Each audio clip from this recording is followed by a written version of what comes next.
বৈধ পথে কমে আসছে দেশে আন্তর্জাতিক কলের পরিমাণ। গেল 10 বছরে যা কমেছে 8 থেকে 10 গুণ।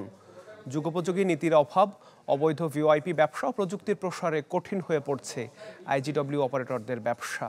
আর মরার উপর খাড়ার ঘা নিয়ন্ত্রক সংস্থা বিটিআরসির দ্বৈত আচরণ। রাকিব আল জাবেদের রিপোর্টে বিস্তারিত, আর ক্যামেরায় নাসির উদ্দিন ভূঁইয়া। নুডলস খান নাই তো নুডলসই খান নাই।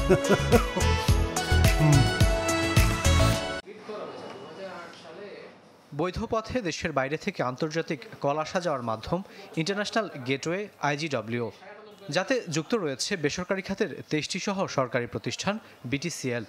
মূলত বিদেশি অন্তর্গামী কল নির্ভর এই খাতের সেবা ও ব্যবসার পরিধি সময়ের সাথে সাথে সংকুচিত হয়ে আসছে গেল 1 দশক ধরে। আইজিডব্লিউ অপারেটর্স ফোরাম আইওএফ এর তথ্য বলছে, একটা সময় দৈনিক গড়ে 8 থেকে 10 কোটি মিনিট আন্তর্জাতিক আগমনী ও বহির্গামী কলের ব্যবসা থাকলেও বর্তমানে তা নেমেছে 1 কোটিতে। এসব কলের অর্ধেকই আবার আসে সরকারি সংস্থা বিটিসিএল এর মাধ্যমে। লভ্যাংশের 40% যখন সরকারি কোষাগারে জমা দেওয়ার বাধ্যবাধকতা, তখন প্রশ্ন উঠেছে বেসরকারি প্রতিষ্ঠানগুলোর প্রতি বিটিআরসির দায়বদ্ধতা নিয়ে।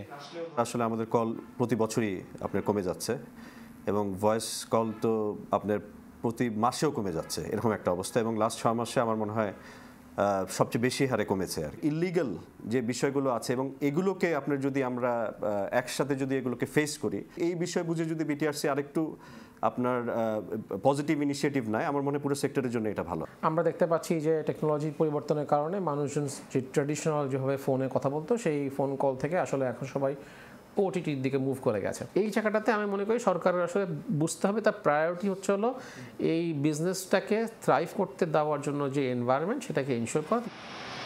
প্রযুক্তির প্রসারে ক্রমশই যখন ছোট হয়ে আসছে আন্তর্জাতিক কলের ব্যবসা, তখন নিয়ন্ত্রক সংস্থা বিটিআরসির বিরুদ্ধে ব্যবসা পরিচালনায় দ্বৈত নীতির অভিযোগ আইওএফ এর। সংস্থাটির সিওওর মতে, অবৈধ ভিওআইপি ব্যবসা ও নিয়ন্ত্রক সংস্থার নজরদারির অভাবে নেতিবাচক প্রভাব পড়ছে ব্যবসায়। আমরা আসলে সরকারের তরফ থেকে একটা লেভেল প্লেইং ফিল্ড অ্যাপ্রোচ চাই, not only in terms of rules and regulation but also in terms of enforcing them.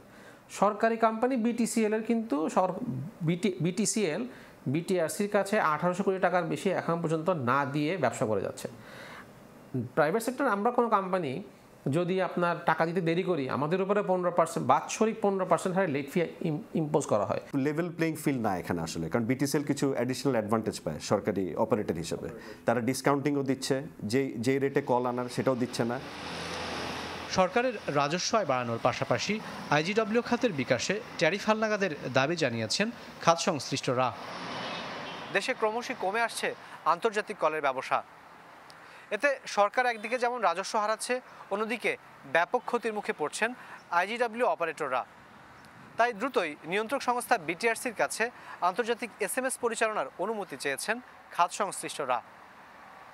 Rakib Al Jabed, channel 24, Dhaka.